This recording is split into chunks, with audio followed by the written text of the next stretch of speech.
À la fin du 19e siècle, la tuberculose est un fléau mondial qui fait des millions de morts sur tous les continents.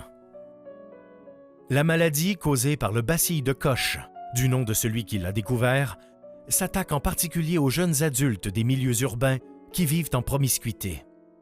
De grands sanatoriums sont construits partout dans le monde, en particulier dans les pays développés qui souhaitent isoler les malades pour épargner leur population. C'est une terrible maladie qui condamne les tuberculeux, qu'on appelait aussi les consomptifs, à un isolement et une forme sournoise de rejet social.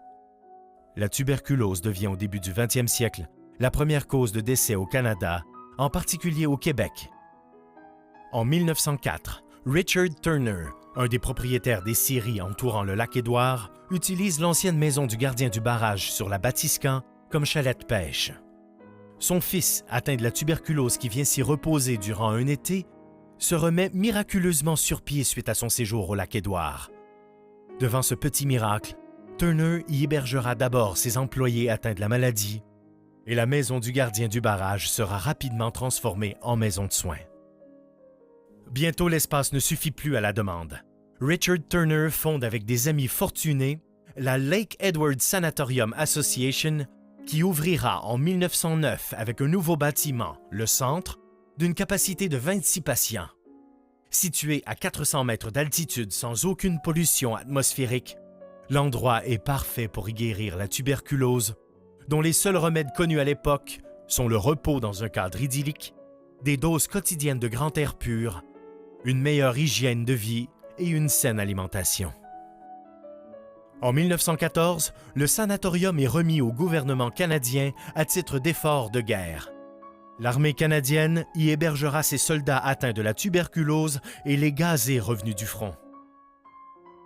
Le docteur Couillard, de retour de la Grande Guerre, devient le médecin en charge de l'établissement et vante les effets de l'air pur du lac Édouard qui, selon lui, s'apparente à celui des Alpes où sont construits de nombreux sanatoriums. Le sanatorium de lac Édouard demeurera au fil des ans celui qui présentera le meilleur taux de guérison parmi tous les sanatoriums au Canada. À partir de 1921, c'est le gouvernement du Québec qui opérera l'établissement en y construisant 2 nouvelles ailes et des bâtiments accessoires portant la capacité à 225 patients et 100 membres du personnel.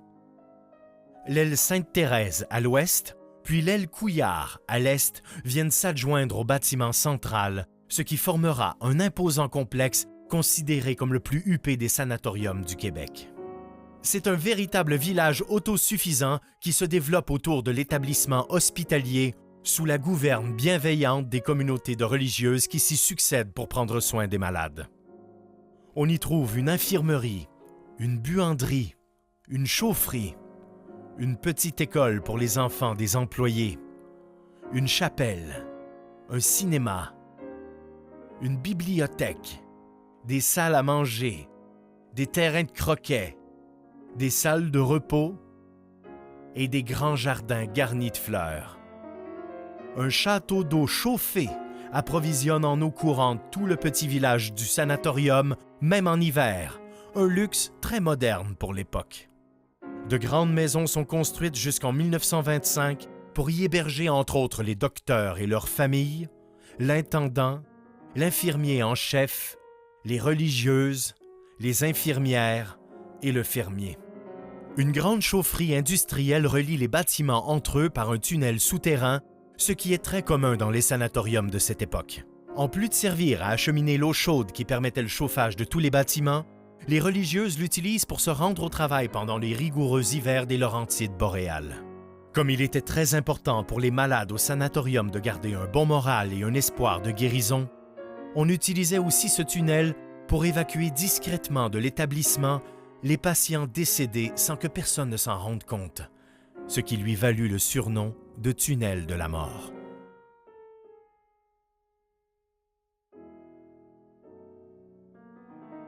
En descendant la cime pour reprendre l'embarcation, on jette un dernier regard sur ce coin enchanteur que la civilisation a transformé pour implanter là une vie toute parfumée de sapins.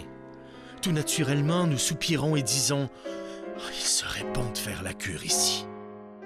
À notre retour, les voix se taisent pour continuer à admirer ce décor enchanteur. Le vers de la nature ne fait que semer plus d'admiration, et je sais fort bien que la lyre d'un poète saura un jour chanter les grandes beautés de cet horizon du Lac-Édouard.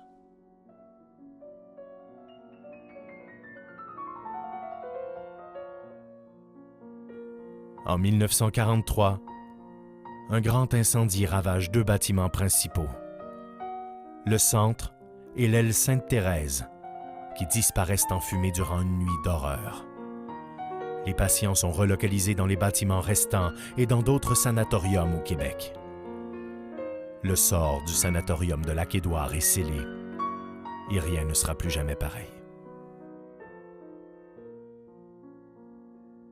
Vers le milieu du 20e siècle, on découvre les vaccins contre la tuberculose et les sanatoriums perdent leur raison d'être, ce qui provoquera leur fermeture les uns après les autres.